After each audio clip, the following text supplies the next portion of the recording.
Merhabalar, günaydınlar. Nasılsınız Nisan? İyiyiz. Beklediğimden güzel mekan şimdi. Bu kapsül otel fena değildi.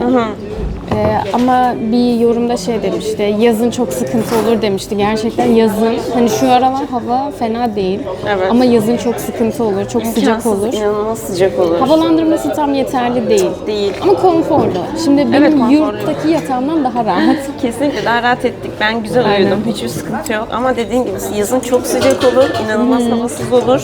Hani bence mesela bir kişi direkt o kocaman yatağı ayarlasa kendini daha rahat eder mesela. Ama şimdi şöyle de bir şey var. Bir kişiye o kadar büyük vermiyorlardı. O kadar parayı da mesela 40 euroyu da böyle bir yer için vermezsin. Gidersin Başka oda yerde alırsın. seçeneğin var zaten. Tabii biz en ucuzunu seçtik. Yani kişi başı 22 euroya mı denk geliyor? Öyle bir şey, öyle bir şey evet. Ama bizimki biraz yine son dakikaya geldi. Belki bir hafta öncesinden falan ya da 3 Biz gün biraz önce mi? plansızlık yaptık ya. Normalde mesela Hande, Alara falan da gelecekti. Onlar da plansızlık yapıp bilet almadılar. Bilet almadıkları için bilet tükendi. Ama ben şeydeyken yani ben bilet alalım dedim. Sonra aldık. Çünkü şöyle daha düzgün anlatmam lazım. Alara, Hande Berlin'de kalmak istemiyorlar. Günübirlik yapacaklardı. O yüzden onlar sabah 4'te kalkıp geleceklerdi. Yani 4'teki trene bineceklerdi.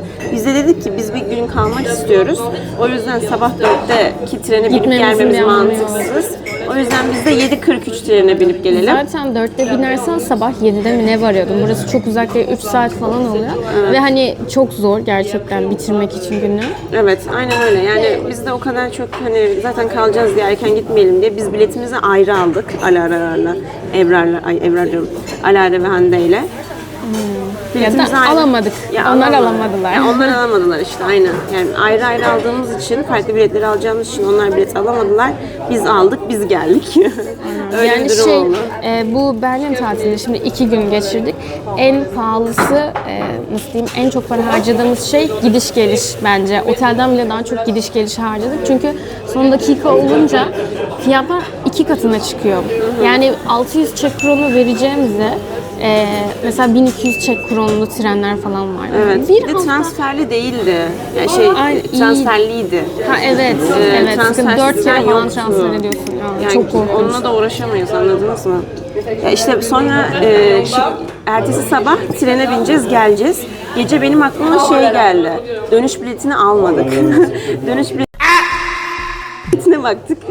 Tren yok zaten. Flixbus Burada var. kalıyorduk neredeyse. Aynen dönemiyoruz. Flixbus vardı. Bir Flixbus aldık ama o da pahalıya patladı. Evet evet, işte asıl pahalı olan İşte o pahalıya patladı birazcık ama trenden yine uyguna geliyor. Neyse yani dönüşümüz Flixbus olacak, tren olmayacak yani. Bugün güzel bir meşhur alanlara gideceğiz. Evet. Özellikle street artları göreceğiz.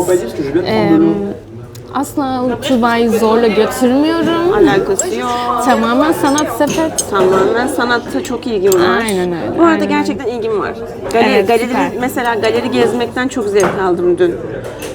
Müzeleri gezdik ya. Galeri daha çok hoşuma gitti müzelerden. Evet. Resimler Evet, falan evet, incelemek evet. güzeldi yani. Yani O hepsi yüzden- müze sayılıyor ama resim müzesi diyelim. Özellikle empresyonistlerin olduğu bir müze vardı. Hangisi hatırlamıyorum.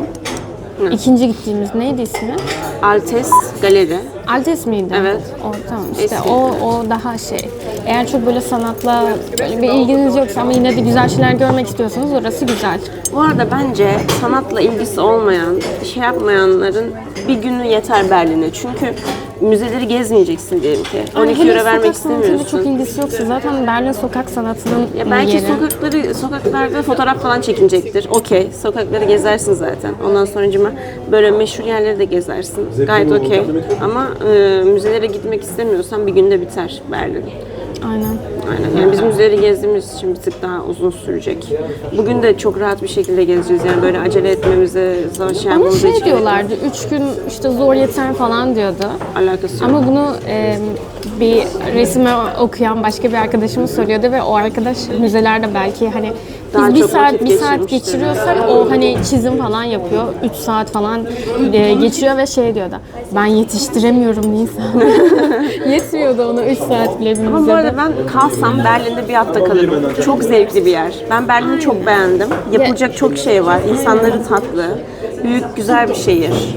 Ona yani yapmak istesen doldurursun yani. Mesela sıkılmazsın. İnsanları belki de refah seviyesi çok yüksek olduğundandır. İnsanlar böyle çok güler yüzlü, çok böyle şeyler. İlginç bir medeni Evet. bir tavırları var yani. Evet, insanları böyle dış görünüş olarak bile böyle bir safe hissettiriyor. Güler yüzlüler. Böyle enerjili, Kendilerine bakıyor. dost canlılar. Evet, Aynen, evet, daha evet. çok dost canlılar. Evet, evet. Kesinlikle. Şeyini beğendim yani. Şehri beğendim. Orayı beğendim. Ya kalsan bir hafta kalırsın. Çok rahat. Güzel ne bileyim böyle barlara gidersin şey yaparsın. Ama biz öğrenciyiz. Meşhur yerlerini göreceğiz gideceğiz yani. Geldik mi geldik. Geldik mi geldik. Aynen öyle. Neyse biz kahvemizi bitirelim arkadaşlar. Sonra kameramızı tekrardan açacağız. Evet. Tschüss.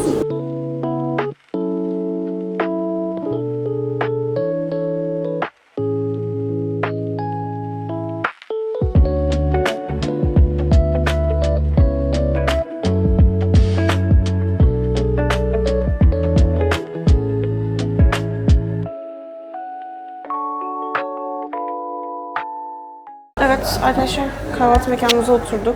Böyle Steinecke diye bir yer.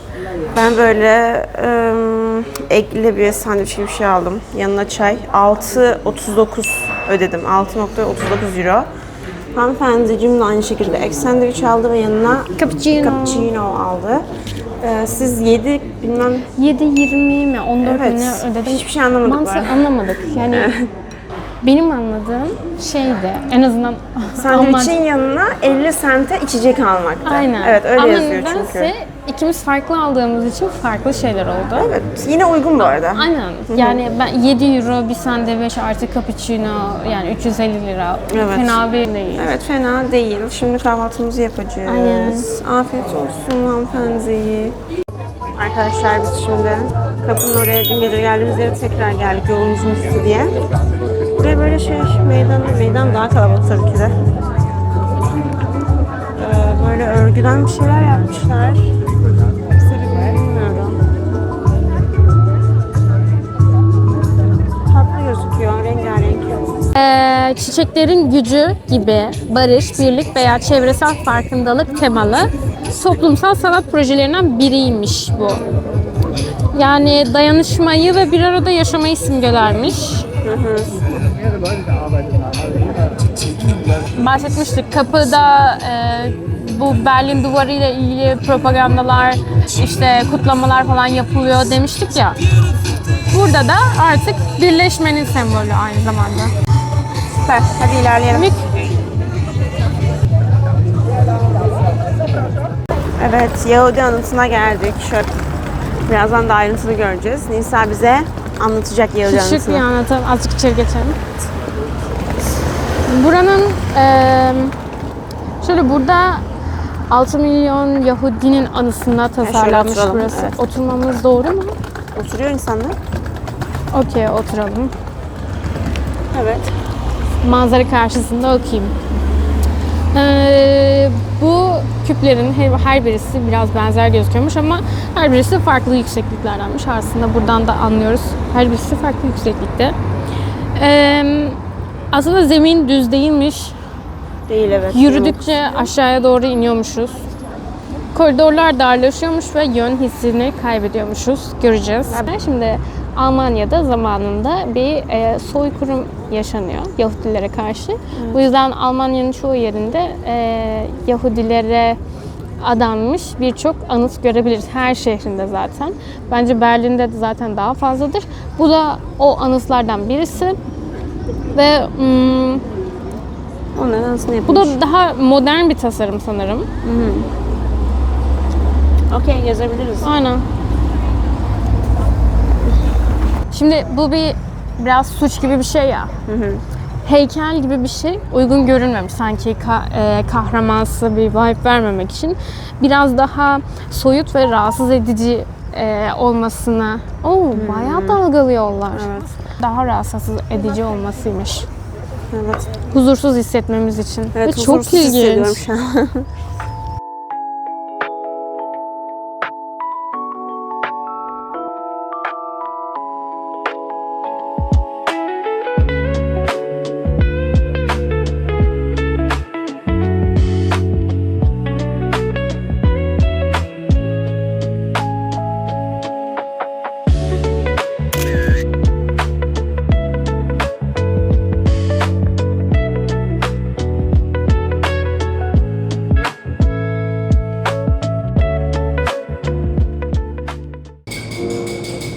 Hello guys. Biz ne yaptık Nisa Hanım? Oturduk bir yerlere. Ben hot chocolate söyledim. Hot chocolate'ım geldi ama bu hanımefendinin şeyi gelmedi. Ben fresh istediğim için yeni taze yapıyorum. Taze taze yapıyorlar, evet. Öyle. Girdik. Şimdi birazcık vaktimiz de bol olduğu için dinlene takılıyoruz. Şimdi street artların olduğu yere gideceğiz. 10 dakikaya falan buradan sonra oradayız herhalde. Yakın yine yani. Hiç toplu taşıma kullanmıyoruz zaten. Her yere yürüyoruz çok şükür. Uzak değil yani. Öyleli arkadaşlar. Street artlarda kamerayı tekrar açarım. Bir de Nisan'ın strawberry kiss'i geldiği zaman kamerayı açacağım. Acaba çömezimi susuzluktan kuruduk. Merak etmeyin diye. Burada pazar günü gerçekten her yer kapalı. Bugün pazar günü. Ve market bile açık değil. Haberiniz olsun. Ona göre planlarınızı yapın. Market açık olmaması hiç hoş değil. Su bile alamıyorum yani. Susuz kaldı bu kızlar. Açık değil. Bir de bu kız kitaplarını alamadı, kahroldu. Çok kahroldum gerçekten. Bir tanesine gitmek istiyordum, kapalı. Sonra bir kadın güzel bir öneride bulundu, kapalı. Müze kitapçıları dışında hiçbir şey açık değil. Ya doğal olarak işte insanlar tatil yapıyor da. Yani. Ben istiyorum ki açık olsun. Evet. Burası Türkiye'ye benzemez Nisan'ım. Maalesef insanlar Maalesef. tatil yapıyor. Bak manzaramız çok güzel. Bir daha, evet bu arada gerçekten güzel gözüküyormuş. İşte random bir sokak arkadaşlar ya. Random bir kafe. Almanya, Berlin. Bu arada ben Berlin'i çok beğendim ya. Arkadaşlar burada yaşamak istiyorum artık. Ne yapacağım bilmiyorum. Lütfen bana sponsor bulun. Benim yüksek lisansı falan burada kazanmam lazım. Ya da staj bulacağım. Bir şey yapmam lazım yani. Bu arada şu ana kadar gittiğim hiçbir Almanya'nın hiçbir yerini beğenmedim. Hiç beğenmedim. İnsanlarını da beğenmedim. Yerlerini de beğenmedim. Nereleri gezdim? Kuzenlerimin olduğu yerlere gittim. Kuzenler izliyor şu an. Ama onlar da söylüyorlar güzel tarafları değil diye Almanya'nın. O yüzden söyleyebiliyorum rahat bir şekilde. Nereleri gezdim? Düsseldorf, Köln, ondan sonra strawberry'si geldi, strawberry kiss. Tadına bakın bakalım.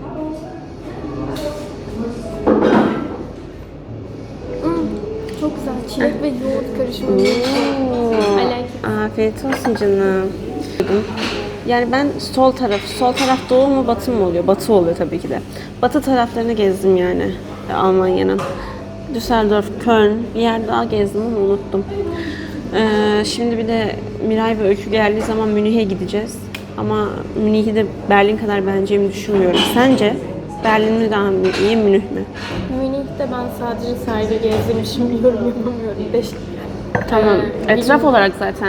Ya çok gezemedim işte çevreyi. Yani çok böyle hani karşılaştırma yapamıyor musun? Bir Prag değil tabii ki. Ama yine orası da hani klasik bir Almanya şehri. Şöyle bir sıkıntı var. Ben Prag'ı çok beğeniyordum. Ama Berlin'e geldikten sonra Berlin'i Prag'dan daha çok beğenmeye başladım. Evet. Söyledim ya sana. Niye şaşırıyorsun? Prag gibi hiçbir yer olamaz demiştin Evet, öyle demiştim. Şu ana kadar öyle diyordum. Bu arada ben arkadaşlar bildiğiniz üzere Danimarka'ya gittim, İsviçre'ye gittim. Allah'ın Almanya'sında Berlin'i daha çok beğendim. Bilmiyorum. Ki tabii bu görüşler kişiden kişiye değişir. Ama ben daha çok beğendim Berlin'i. Hoş bir yer yani. Neyse biz içeceklerimizi içelim. Eklemek istediğiniz bir şey var mı? Teşekkür ediyorum. Yok mudur? Görüşürüz. Street art'larda görüşürüz. Merhabalar arkadaşlar. Şimdi ben su almak için bir bakkala girdim. Çünkü marketler kapalı malum. Sonra baktım erikli su. Sadece erikli vardı bu arada. Başka marka yoktu. İşte dedim İngilizce bir şekilde su ne kadar dedim. Sonra baktım bunlar Türk'e benziyorlar. Bir de Türkçe bir laf ettiler birbirlerine. Ben dedim ki Türk müsünüz? Türküz dediler. Dedim ki yani bana en ucuz su, hani ucuza su içmek istiyorum yani. Ondan sonra dedi ki 1.80 dedi. En ucuz dedi. Ben yok bir TL yok ya. 1.80 euro çok pahalı su için. Ben de dedim ki 1 eurom var. 1 euroya olur mu dedim. O da olur dedi. Yani 80 cent oluyor değil mi? 80 cent kârdayız. Bugün de indirim kapmayı başardım. Sonra beğendin mi dedi Berlin dedi. Beğendim falan dedim. 1 euroya suyumuzu alıp çıktık. Süper. Yine pahalı bu arada. 1 euro su için. Ama evet ama açık başka hiçbir yer yok. Aa doğru geldik. Wow.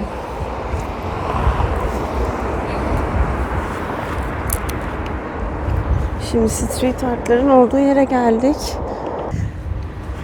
Buraya gireceğiz yani. Tamam. Biz bir giriş yapalım. Evet. Girişimizi yaptık. Entrances free'ymiş. Bağış yapmak isterseniz bağış yapabiliyormuşsunuz.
Evet, Nisoş bir şeyler aldı. Ne kadar aldığınızı da söyleyin.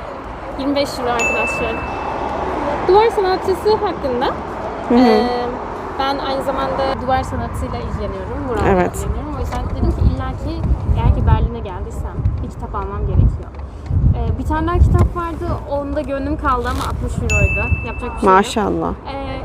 Hayat devam ediyor. Yine geliriz, yine alırız. Evet. Mutlu olur, zengin oluruz, çalışırız, geliriz, oluruz yani. O Evet. yüzden, ama dedim ki student discount yok mu? Yoktu ama çalışanlar çok tatlıydı. Bana 2 tane şey verdiler. Göster, onları da göster. Çok mükemmel güzellikte değiller. Olsun. Ama gönülleri yüce gönüllüler. Evet. Başta Tatlı kartpostallar. İkisinden birini seçtiler. Ben bakıyorum seçeyim derken tamam ikisini aldım. Okay, Çok aldım tatlı. yani. Evet, hayırlı olsun. Tatlı değil, yılanın deliğinden çıkıyor. Evet. Gidiyoruz, duvara gidiyoruz. Doğru yolda mıyız? Doğru yolda. Tamam. Şu an Berlin duvarına gidiyoruz. Of ya. Ne Berlin'de oldu? yaşasaydım gerçekten. Burada da güzel şeyler var Hani ha. önüm çok açık olurdu. İnşallah Türkiye'de de açık olur ama burada Zor. o kadar çok duvar resmi kültürü var ki. Evet. Yani sağın solun o kadar çok bağlantıların olur ki sanatçı bağlantısı. Evet. Bak Tuğba'ya katılıyorum. Ben de artık Berlin'de yaşamak istiyorum. İş bulacağız. Bak.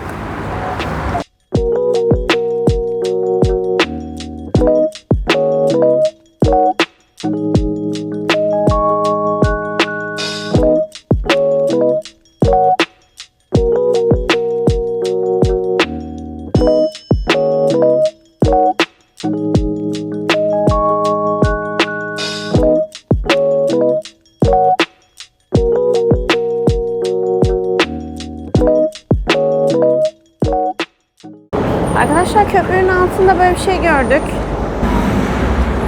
Neşet Ertaş. Şimdi çevirisine bakıyoruz. Bu bizim ünlü halk ozanımız Neşet Ertaş'ın izlerini, Berlin'deki izlerini onurlandırmak için oraya asılmış. Metin şöyleymiş. Bir dakika. Levhada ne yazıyor? O dönem kapalı olan Blaustrabe metro istasyonunda 1980'den 85'e kadar Türk pazarının bir parçası olan Neşet Ertaş'ın müzik dükkanı bulunma. Neşet Ertaş'ın bir müzik dükkanı bulunuyormuş. Ve Almanya'daki insanları büyülüyormuş müziğiyle. Neşet Ertaş Berlin'de yaşamış mı? Anlamadım ben. Berlin'le alaka. Neşet Ertaş Berlin'de mi yaşadı? Bekliyoruz. Evet. Oha. Bayağı önemli bir kısmını, Hayatın mı? önemli bir kısmı da değil, 5 sene bu arada. Ha. 5 sene aynen gerçekten. Daha sadece Berlin'de 5 sene yaşamış ama Almanya'da genel olarak 25-30 yıl falan yaşamış. Damn. Ben bu bilgileri bilmiyordum. 2000'li yılların başında da Türkiye'ye kesin de bir şey yapmış. Almancı. Almancı gerçekten. Okey, bilgilendiğimize göre devam edelim yolumuza. Teşekkür ederiz Nisa Hanım. Rica ederim.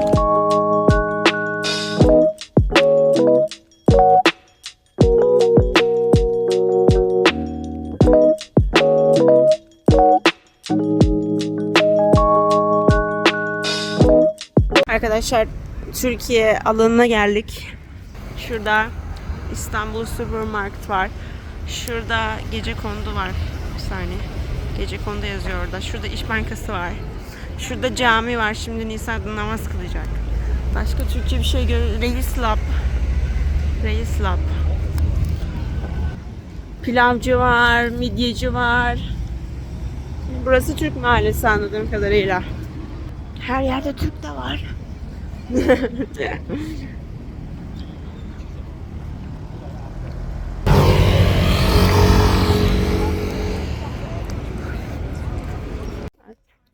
Berlin'de camiye geldik.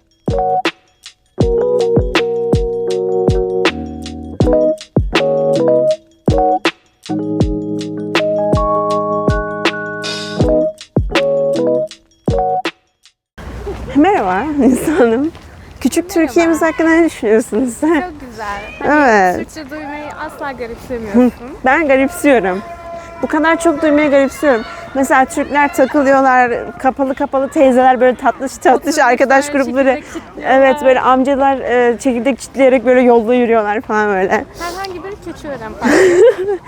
Gerçekten garibime gitti yani Berlin'in ortasına böyle bir yer olması. Yanımızdan insanlar geçiyorlar, Türkçe konuşuyorlar falan. Yani güzel, hoş, tatlı.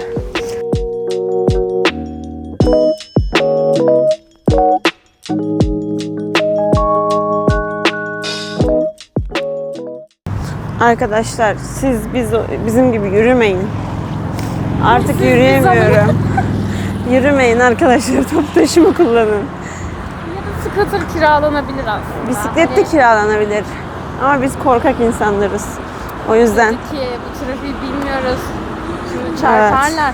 Sinyal vermedik diye linç yeriz. Tüm dayak hibeyi yeriz. hastaneye şey yapmayalım dedik. Şu anda böyle evsizlerin mahallelerinde yürümeye devam ediyoruz. Ay, az kaldı. Karşımız duvarın başlangıcı. Evet, duvarımızın başlangıcı. Geldik mi Nisa Hanım? Wow.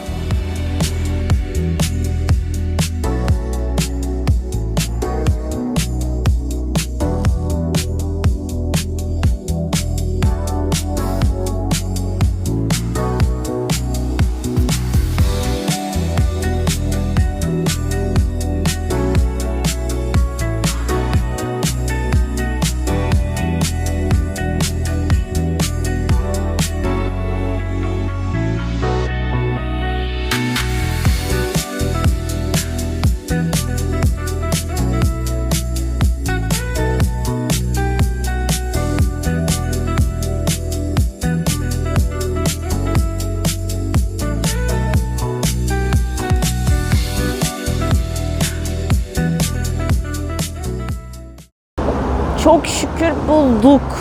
Öpüşen abiler burada. Hemen bir fotoğraf çekinelim. Tabii ki. Evet, mission completed. Uçan abilerle çekindik. Şimdi top taşımaya doğru gideceğiz. Böyle. Böyle mi? Tamam. Let's go. Yaşasın. Yaşasın. Ben maceramız birazcık artık gerçekten tamamen son buldu arkadaşlar. Hayır, tamamen bulmadan Alexanderplatz'a gidiyoruz. Evet, 2 Evet. saatimiz kaldı son. Evet, 2 Berlin'de saat, son 10 2 dakikamız saatimiz. kaldı Evet. trenimiz için, otobüsümüz için. Evet. Özellikle son anlarımız biraz challenging'ti ama yine de hava güzel olduğu için dayanabildik ve Evet. güzeldi. Evet. Fotoğrafımızı çekinip okay let's go dedik. Evet. Ben çok üzgünüm Berlin'den ayrılacağım için. Bilmiyorum. Evet, Hüzün var gerçekten içimde. sokak sanatı ruhu çok güzel. Ben de sevdim. Evet. İnsanları tatlı ve çok kültürden insanlar var. Hani tamamen kültür karmaşası. Kötü Evet. anlamda değil. Evet. Kültür karışımı diyelim. Kültür karışımı. Evet, Ben karşıya Alexander geçiyoruz. hostelimizden çantalarımızı alacağız. Sonra da Alexanderplatz'ta görüşürüz.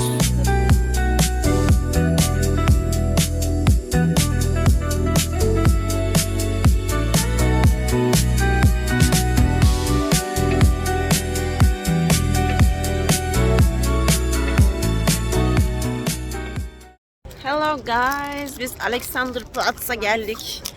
Burada Berliner midir, Donut mıdır, ne zıkkımsa onu aldım.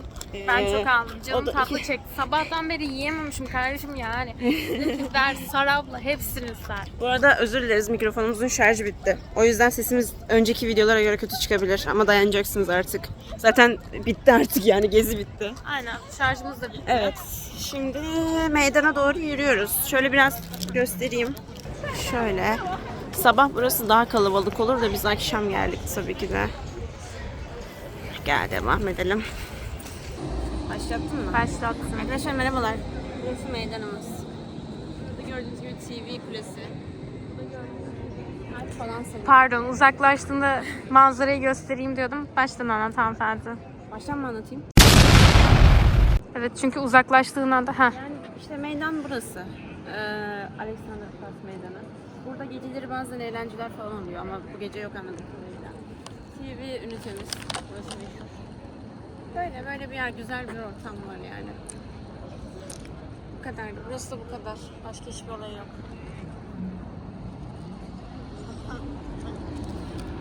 bam bam bam bam bam.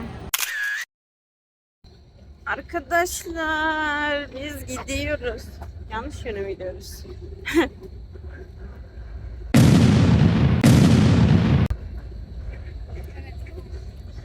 Yanlış yöne gidiyormuşuz arkadaşlar.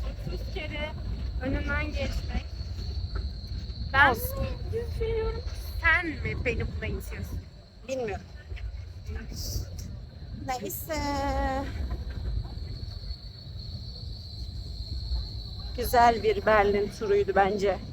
Bana eşlik ettiğiniz için teşekkür ederim Nisa Hanım. Rica ederim. Ben teşekkür ederim. Gerçekten çok zevkli.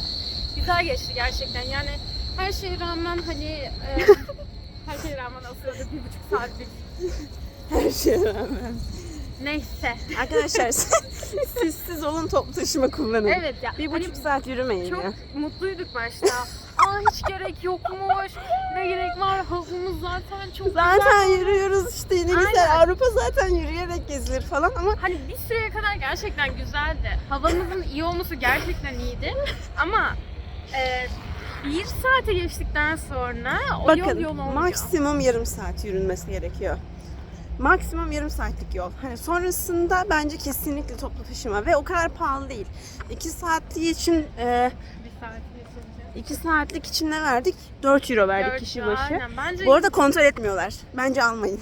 hayır. Bence Alın almayın. arkadaşlar haram. Öncelikle onu geçtim gerçekten başınıza patlar sonra bu kızı suçlarsınız. Ama ben bu kızı Tam suçlamanıza izin verir miyim? görevliye şey dersiniz. Suba kontrol ediyor demişti. Suç dersiniz. benden değillerler sana öpüyorlar. Arkadaşlar Almanya'dan aranıyorsunuz Tuzla. efendim sizi deportluyoruz. Neyse, evet böyleydi. Berlin çok güzeldi. Top taşımayı şey yapmanızı öneriyoruz. Kullanmanızı öneriyoruz. Başka ne öneriyoruz? Bizim gittiğimiz yerlere gidin yemek yemeye. Hostele de bizim hostelimize gidebilirsiniz bence. Gayet güzeldi. Heart of Gold muydu? Heart of Gold, evet. Ben zaten açıklamaya yazacağım her şeye. Reklam mıdır bu? Reklam değil ne yazık ki. Henüz o kadar büyük takipçi kitlem yok. Başka gittiğimiz yerleri de açıklamaya falan yazarım. Bu şekilde. Zaten yediğimiz bu arada her şeyden memnun kaldık. Hiç böyle Çok memnunuz. kötüydü değil. Yol üstü ne varsa onu bulduk ve pazar günüydü mesela bugün. Dün de cumartesi falan. Ha evet, bir tavsiyem de hafta sonu gelmeyin. Hani mesela cuma cumartesi olabilir ama pazar günü kesinlikle gelmeyin. Her yer kapalı şey. Hiç açık bir yer yok. O yüzden hani cuma cumartesi olabilir ama pazar günü gelmeyin yani.